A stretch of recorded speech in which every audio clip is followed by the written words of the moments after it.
안녕하세요. 네, 안녕하세요. 네, 간단한 자기소개 부탁드립니다. 네, 안녕하세요. 저는 웃음을 주는 따뜻한 상담사 웃다라는 채널을 운영하고 있는 상담사 나예랑입니다. 반갑습니다. 네, 오늘 제가 궁금한 게요. 착하지만 인간관계에서 어려움을 겪는 사람들이 있습니다. 이런 사람들은 좀 어떤 특징을 가지고 있을까요? 이런 사람들은 사람을 만날 때 쉽게 기가 빨리고 좀 소진되는 것 같아요. 왜냐하면 상대방에게 굉장히 맞춰주려고 하다 보니까 되게 쉽게 지치고 피곤해 하더라고요.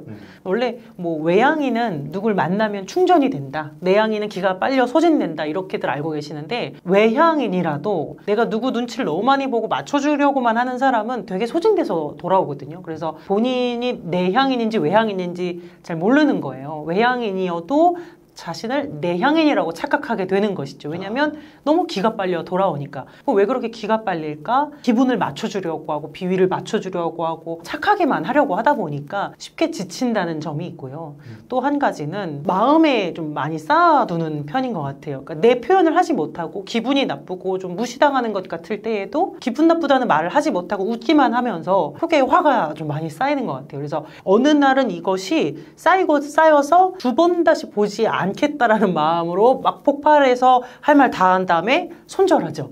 그러니까 이야기하고 화해하고 본다는 개념이 없이 화를 내면 그걸로 이제 손절까지 생각하시는 거예요. 그러니까 쌓아놨다 폭발하는 양상을 보이고, 만약 이렇게 하지 못하면 어떻게 되냐면 좀 나보다 약한 사람이나 내가 키우는 강아지, 운전 중에 아니면 어떤 물건, 이렇게 좀 나의 정서가 폭발되어도 상관없다라고 생각하는 것들에게 화를 좀 폭발시키는 경향이 있고, 그렇지 않으면 그 화가 좀 자기 내부로 향하면서 자기를 공격하고 학대하고 우울증에 걸리는 이런 양상도 보이고요. 또 세 번째로 어떤 특징이 있냐면 상처를 잘 받고 고민이 좀 많습니다. 그러니까 잠을 못 자고 계속 생각을 하는 거예요. 아, 그때 그 사람이 그 말을 왜 했을까? 이게 어떤 의미일까? 이걸 밤새 생각하면서 내가 실수했나? 내가 뭘 잘못했나? 밤새 생각하면 잠을 이루지 못합니다. 그리고 상처도 되게 잘 받아요. 내가 어떻게 자기한테 이렇게 잘해줬는데 나한테 어떻게 이럴 수가 있어? 이런 서운한 마음을 굉장히 잘 갖는데요. 그 이유가 뭐냐면 이 사람들은 엄연히 따져서 정말 나는 착하고 배려심 있는 사람이야가 중요한 게 아니고, 너가 나를 착하고 배려심 있는 사람으로 봐야지가 중요한 거거든요. 너가 날 좋은 사람으로 봐야지가 중요한 거지, 진짜 내가 좋은 사람인 거는 상관이 없어요, 사실은요. 그래서 너 참 착하다라고 할 때 약간 마음에 내가 정말 착한가? 라는 의문이 들 수가 있죠. 그러다 보니까 상대방 반응에 굉장히 민감한 거예요. 이 사람이 정말 날 좋은 사람으로 본 게 맞을까? 여기서 왜 정색했지? 여기서 왜 대답이 없지? 이런 걸 계속 이제 곱씹게 되는 겁니다. 그래서 잠도 잘 못 잘 거고 생각이 많을 거고 상처도 잘 받게 된다. 그런 특징들이 있습니다.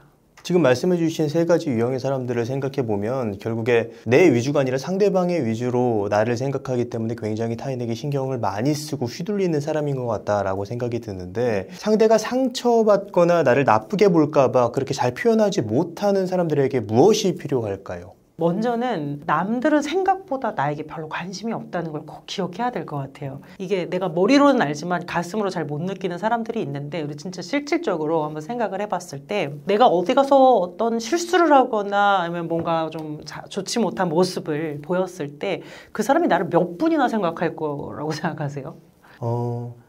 거의 아예 생각 안 할 확률이 높고, 그렇죠. 아니면 짧아봤자 한 10초 정도? 그 순간에만 잠깐? 정말 짧게 잡으셨네요. 전 네. 길면 5분 잡았거든요. 예. 그 정도밖에 의미가 없습니다. 그 생각이. 제가 상담을 하다 보면 질문을 해요. 아닌데요? 저는 밤새도록 그 사람을 생각했어요. 그 사람도 그러지 않을까요? 라고 하시는데요. 정말 엄연히 따지면요, 그 사람 생각한 게 아니죠. 날 생각한 거잖아요. 내가 뭘 실수했나? 그 사람 왜 날 무시하지? 그 사람의 그 말은 나에게 어떤 거지? 이렇게 사실은 그 사람 자체를 생각한 게 아니라 그 사람이 내게 어떤 평가를 내렸는지를 생각한 거잖아요. 그건 날 생각한 거예요. 엄연히 따지면 상대방에게 관심이 있지 않거든요.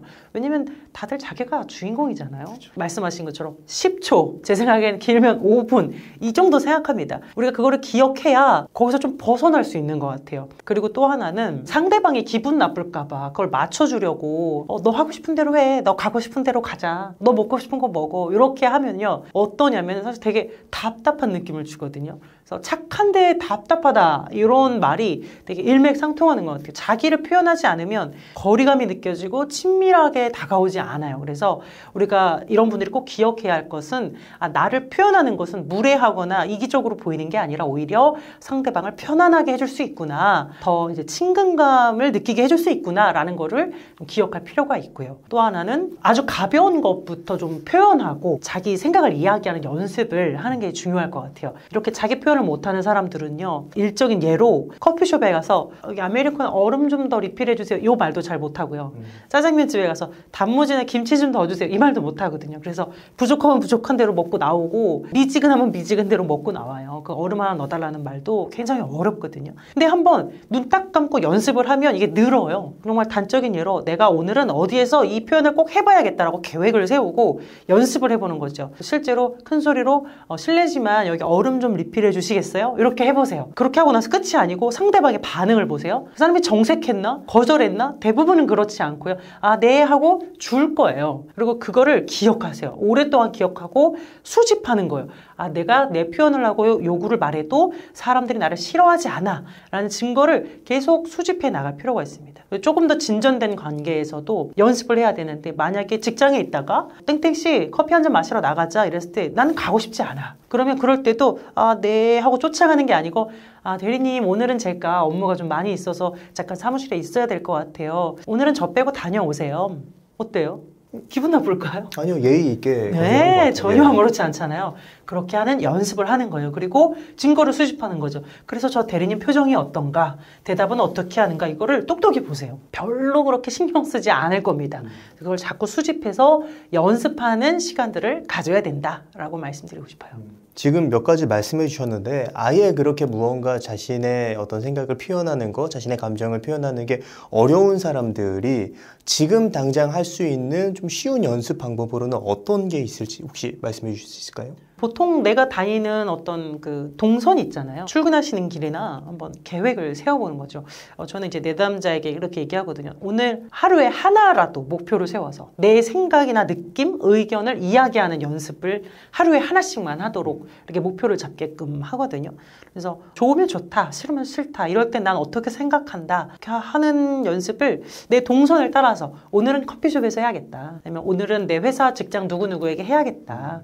오늘은 내 언니나 오빠에게 뭐 해야겠다 이런 식으로 대상과 이런 상황을 정해서 해보는 것도 좋고 도저히 입이 안 떨어진다라고 하면은 인형 같은 거 있잖아요. 아니면 그 사람의 사진 있잖아요.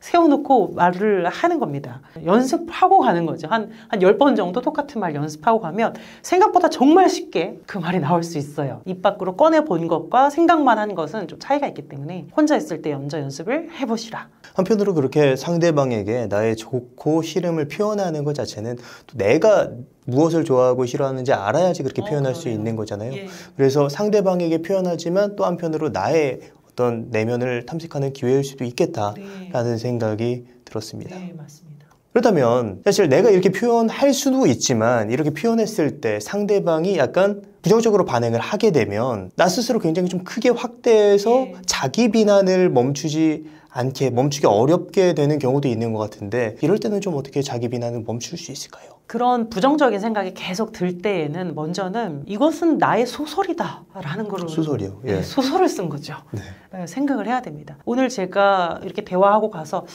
그분 날 별로 안 좋아하는 것 같아요. 대부분 다 소설이거든요. 그 소설이 어디서부터 시작됐냐면 어렸을 때 되게 많이 혼나고 주눅 들어 지내면서 코어 신념이 약간 역기능적으로 이미 형성돼 있는 거예요. 대부분 어떤 신념을 갖고 있냐면 나는 사랑스럽지 않아, 나는 참 부적절해, 나는 여기서 잘하지 못했어, 이런 코어 신념이 딱 있다 보니까 거기에서 계속 이제 파생되는 거는 저 사람 날 좋아하지 않아, 난 여기서 참 못했어, 이런 생각을 계속 이제 하게 되는데 이거는 나의 신념일 뿐이구나, 사실이 아니구나, 내가 그 신념에 의해서 소설을 썼구나, 이걸 계속 인지를 해야 됩니다.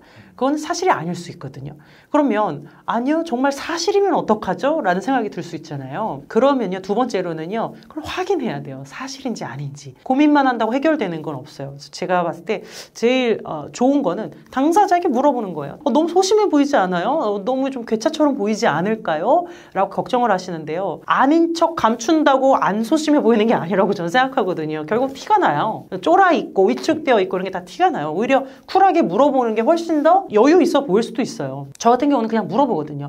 왜 내가 선물을 했는데 답이 없는 거야? 부담스러웠어? 아니면 그게 별로였어? 저는 그냥 물어보거든요. 그러면은 대체로는 그렇지 않다고 대답을 하면서 확인이 되지만 그 대답이 부정적인 생각을 더 가중시킬 때도 있어요. 그런 다음에 제가 어떻게 하냐면은 그 부분에 대해서 저는 좀 제3자에게도 좀 물어보라고 말씀드리고 싶어요. 제3자한테? 네. 당사자에게 말하는 것이 정말 도저히 용기가 안 날 때가 있잖아요. 그러면 정말 다른 친한 친구나 어떤 가까운 사람에게 이러이러한 일이 있었는데 이 사람이 이런 식으로 반응한다? 내가 뭐 잘못했나? 그 사람 날 안 좋아하는 것 같지 않아? 한번 물어보세요. 상대방이 이야기해 주는 것이 다 정답은 아닐 거예요. 물론 어떤 사람의 마음을 안다는 건 굉장히 헛수고거든요. 알 수 없거든요. 그래서 그걸 알기 위해서 물어본다기보다는 어떤 나만의 그 어떤 폐쇄적인 생각에 갇히지 않기 위해서 물어보라는 거예요. 자꾸. 저는 그렇게 해서 물어봅니다. 당사자하고도 대화하고 그래도 풀리지 않으면 다른 사람하고도 물어보고 자꾸 물어보면서 이 생각의 폭을 자꾸 넓히려고 하는 편이고요. 그 다음에 세 번째로는 이 모든 걸 다 해도 해결이 안 된다. 그러면 우회적으로 확인을 하는 거예요. 정말 그 내 생각이 맞을까를 확인해 보는 거죠. 만약에 예를 들어서 왜 내가 선물을 보냈는데 답이 없는 거야? 왜 나한테 고맙다는 카톡이 없지? 그러면은 오프라인으로 만났을 때 한번 찔러보는 거죠. 만나서 이 사람이 나에게 어떤 느낌을 주는지 한번 말을 걸어보세요. 여전히 차갑고 정색한다면 뭔가 문제가 생긴 게 맞을 것 같아요. 근데 아니야, 나한테 잘해, 좋아해, 고마워해 이러면 오해가 풀리는 거예요. 그래서 계속해서 내가 빠져있는 그 생각에서 허우적거리지만 말고 직접 확인한다, 다른 사람에게 물어본다, 아니면 우회적인 방식으로 사실인지 아닌지 확인해 본다. 그리고 그 근거를 수집해서 내 생각을 무턱대고 아니야, 날 좋아할 거야, 날 싫어한다는 건 나만의 착각이야 막 무턱대고 긍정적으로 생각하라는 게 아니고 근거와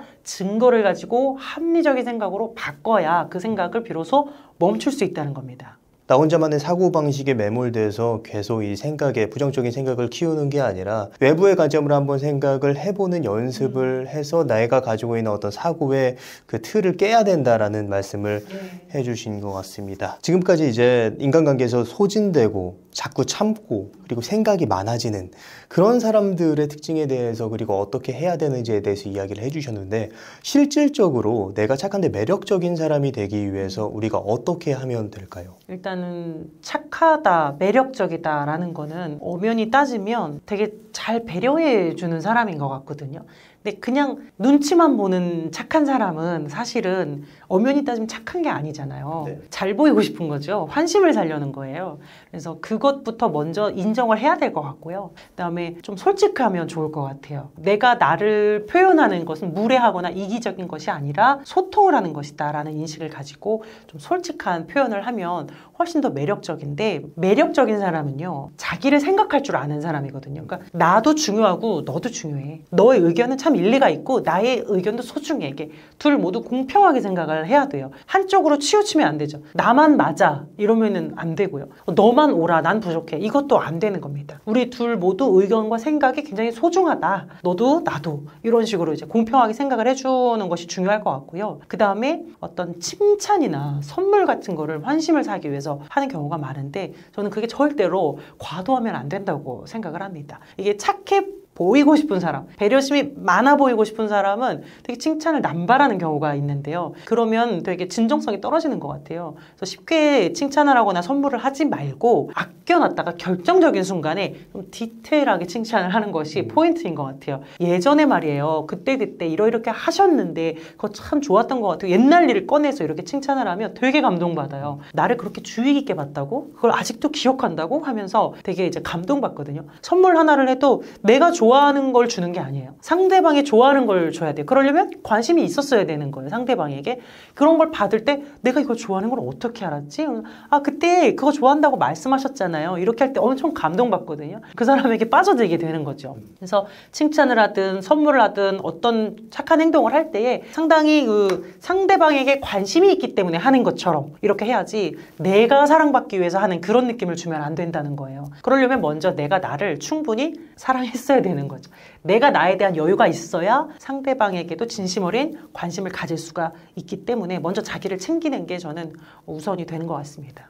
그렇다면 실질적으로 인간관계에서 내가 이제 생각이 많고 계속 소진되고 그리고 계속 참는 그런 성격이라면 내가 무언가 하고 싶은 말이 있어도 속으로 삭히기만 할 것 같거든요. 그럼 그럴 때 이제 내가 속으로 삭히지 말고 실제로 얘기를 하는 게 중요할 것 같은데 그럴 때 좀 어떻게 해야 될지. 저는 그런 사람들은 말 실수 안 할 거라고 믿어요. 굉장히 고민을 많이 하고 꺼내는 말이기 때문에 이미 엄청 배려적일 겁니다. 그러니 말을 하셔도 된다고 생각을 하고요. 만약에 그래도 상대방이 기분 나빠했다. 내가 그렇게 배려 있게 얘기했는데도 상대방이 기분 나빠했다. 그러면 그냥 그 사람 문제라고 저는 생각해요. 그 사람이 뭔가 다른 문제가 있는 거예요. 그게 다 내 책임일 수는 없고요. 그리고 저 같은 경우에는 어떤 말을 했는데 그 사람이 좀 정색한 것 같아서 신경이 쓰일 때 다음 날이라도 그냥 이렇게 물어봐요. 내가 어제 그 얘기한 거 말이야. 내가 그 농담한 거 조금 내가 무례했나? 신경이 오늘까지 쓰이네? 이렇게 그냥 물어보는 편이거든요. 그러면 상대방이 되게 어이없어 할 수도 있어요.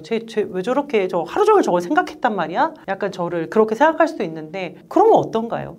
그러면 안 되나요? 누군들 자기에게서 중요한 일은 그렇게 생각할 수 있는 거잖아요. 저는 그게 흠이라고 생각하지 않기 때문에 말을 해도 된다고 생각을 하고요. 그리고 실제로 그 사람이 나를 이상하게 생각할 수도 있잖아요. 내가 이런 이야기를 했을 때. 근데 그거를 감당해야 되는 거죠. 이게 우리가 쉽게 이제 미움받을 용기라고 하는 거잖아요. 이게 없으니까 말을 못 하는 거예요. 근데 왜 나는 미움을 받으면 안 되나요?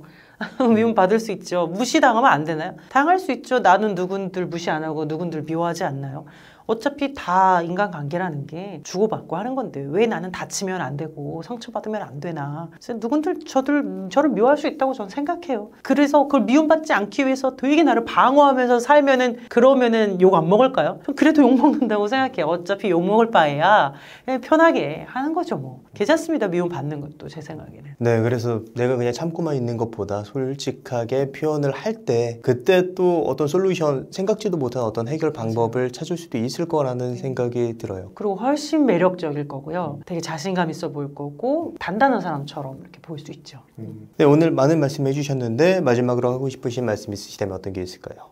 내가 사랑받고 싶어서 혹은 미움받을 용기가 없어서 착한 사람으로서 이렇게 맞춰주기만 하시는 분들이 많이 있는데 결국 맞춰주기만 하는 것은 나를 소외시키는 것이고 다른 사람들로 하여금 나를 이용하게 만드는 것이고 또 친밀감에 방해를 주는 것뿐입니다. 그래서 진정으로 착하다, 진정으로 배려한다, 사랑한다라고 하는 거는 우선적으로 자기 자신을 사랑해야만 가능하다고 생각을 합니다. 너를 사랑하는 주체가 나이기 때문에 나를 잃어버리면서 너를 사랑한다? 이건 저는 거짓된 것이라고 생각해요. 먼저는 여러분 자신을 먼저 챙기고 사랑하는 것은 절대로 이기적인 것이 아니라 진정한 사랑을 하기 위한 첫 걸음이다 라는 말씀을 드리고 싶습니다. 네.